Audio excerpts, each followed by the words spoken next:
Bismillahirrahmanirrahim. Assalamualaikum warahmatullahi wabarakatuh. Alhamdulillah. Alhamdulillah rabbil alamin. Wabihi nasta'in ala umuri dunya waddin. Wassalatu wassalam ala ashrafil anbiya'i wal mursalin. Nabiyyina Muhammadin wa ala alihi wa ashabihi ila yaumiddin. Amma ba'd. Teman-teman yang saya cintai karena Allah Subhanahu wa taala. Pada kesempatan kali ini kita akan kembali membahas betapa pentingnya belajar ilmu agama. Dan seperti yang kita ketahui bahwasannya belajar ilmu agama adalah kewajiban individu. Kewajiban bagi setiap muslim tanpa terkecuali. Bahkan yang besar, yang kecil, yang tua, yang muda diwajibkan untuk belajar ilmu agama. Salah satu cara atau salah satu materi yang bisa dipelajari dalam ilmu agama adalah belajar perang. Dan ketika kita belajar sirah nabawiyah, perang adalah salah satu materi yang dibahas di pelajaran sirah nabawiyah. Perjalanan Nabi Muhammad sallallahu alaihi wasallam itu adalah bentuk rasa cinta kita kepada Nabi Muhammad sallallahu alaihi wasallam, dan hal tersebut akan menambahkan kecintaan kita kepada Nabi kita sallallahu alaihi wasallam yang sangat sayang kepada kita, yang beliau sallallahu alaihi wasallam begitu cinta kepada umat-umatnya. Perjuangan beliau Nabi Muhammad sallallahu alaihi wasallam. Ketika kita belajar sirah nabawiyah, kita membaca kitab-kitab yang menjelaskan tentang perjuangan Nabi Muhammad sallallahu alaihi wasallam, maka akan bertambah keimanan kita kepada beliau sallallahu alaihi wasallam, dan akan bertambah juga kecintaan kita kepada beliau Nabi Muhammad sallallahu alaihi wasallam. Dalam bahasa Arab ada perbedaan antara ma'rakah dan ghazwah. Secara bahasa mungkin arti dari keduanya sama, yaitu perang. Namun ada detail yang berbeda. Ghazwah yang tulisannya kalau dalam bahasa Arab itu ghain, zai, waw, dan ta marbutah, itu berarti perang yang di dalamnya atau ikut bersamanya Nabi Muhammad sallallahu alaihi wasallam. Namun berbeda dengan ma'rakah. Mim, ain, ra, kaf, dan ta yang bulat itu ta marbutah. Ma'rakah adalah perang yang tidak diikuti atau tidak ikut serta di dalamnya Nabi Muhammad sallallahu alaihi wasallam. Ya, sekarang kita tahu perbedaan antara ma'rakah dan ghazwah. Di kesempatan kali ini kita akan membahas perang yang bisa jadi atau yang juga dikatakan oleh ahlu sirah, oleh para ahli sejarah Nabi Muhammad sallallahu alaihi wasallam, bahwasanya perang ini termasuk perang yang tersulit, yaitu Ghazwatul Khandaq. Kalau dalam bahasa Indonesia mungkin kita sering mendengar istilah perang parit. Kalau dalam bahasa Arabnya adalah Ghazwatul Khandaq, perang parit. Perang ini dinamakan perang Ahzab. Kenapa dinamakan perang Ahzab selain dinamakan Ghazwatul Khandaq? Dinamakan perang Ahzab juga karena banyak sekali ada beberapa golongan. Jadi perang ini adalah perang antara kaum muslimin dan kaum musyrikin. Sedangkan kaum musyrikin itu terdiri dari beberapa golongan. Ada musyrikin Mekah, musyrikin Bani Quraidah dan lain sebagainya, bergabung menjadi satu untuk melawan Nabi Muhammad SAW beserta para pengikut. Kenapa perang ini dinamakan perang Khandaq? Sebelumnya perang Khandaq terjadi pada bulan Syawal, tepatnya 5 Hijriah, bulan Syawal pada tahun ke-5 Hijriah. Perang ini bisa disebut juga perang yang cukup unik.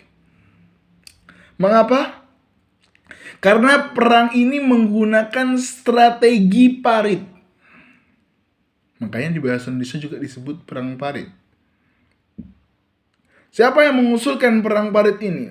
Perang Parit ini diusulkan oleh salah satu sahabat Nabi Muhammad SAW yang namanya seharusnya tidak asing lagi di telinga kita, Salman Al-Farisi. Siapakah Salman Al-Farisi? Salman Al-Farisi berasal dari Persia dan beliau adalah orang Persia yang pertama kali masuk Islam.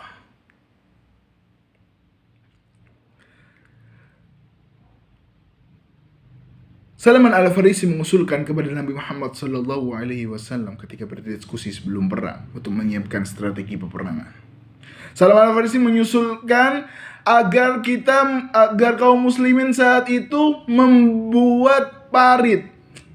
Tujuannya apa? Tujuannya parit tersebut dibuat untuk memberikan batas antara kaum muslimin dan arah datangnya para musuh. Tujuannya apa? Agar para musuh tidak bisa datang di daerahnya kaum muslimin, tidak bisa menyerang. Karena apa? Karena terhalang oleh parit tersebut. Lalu kenapa kaum musyrikin tidak loncat? Apakah parit tersebut panjang? Iya.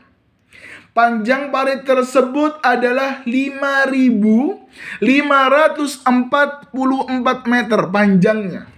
Melintang 5.544 meter. Lebarnya 4,62 meter. Kenapa kok dibuat panjang juga? Agar bukan cuman untuk menahan manusia saja yang loncat. Karena namanya perang, kaum musyrikin juga punya persiapan yang mantap, punya persiapan yang matang. Mereka pasti punya senjata-senjata. Mereka juga punya kendaraan kuda, yang dimana kuda itu adalah hewan perang yang bisa digunakan untuk loncat-loncat dan lain sebagainya. Maka dibuat 5 meter panjangnya, lebarnya antara muslimin dan musyrikin itu 5 meter. Tujuannya agar apa? Agar kuda pun tidak bisa meloncat, tidak bisa masuk ke daerahnya kaum musyrikin. Begitu juga ketika beberapa kuda kaum musyrikin berusaha untuk meloncat, atau kaum musyrikin berusaha untuk menyerang kaum muslimin dengan cara menggunakan kuda, mereka pun jatuh ke parit dan dipanai sampai dipanai lah. Beberapa pun meninggal di parit tersebut.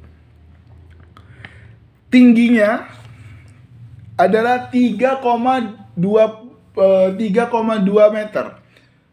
Agar apa? Agar ketika ada yang sudah terjatuh dalam parit tersebut, kaum musyrikin terjatuh dalam parit, tidak bisa naik lagi.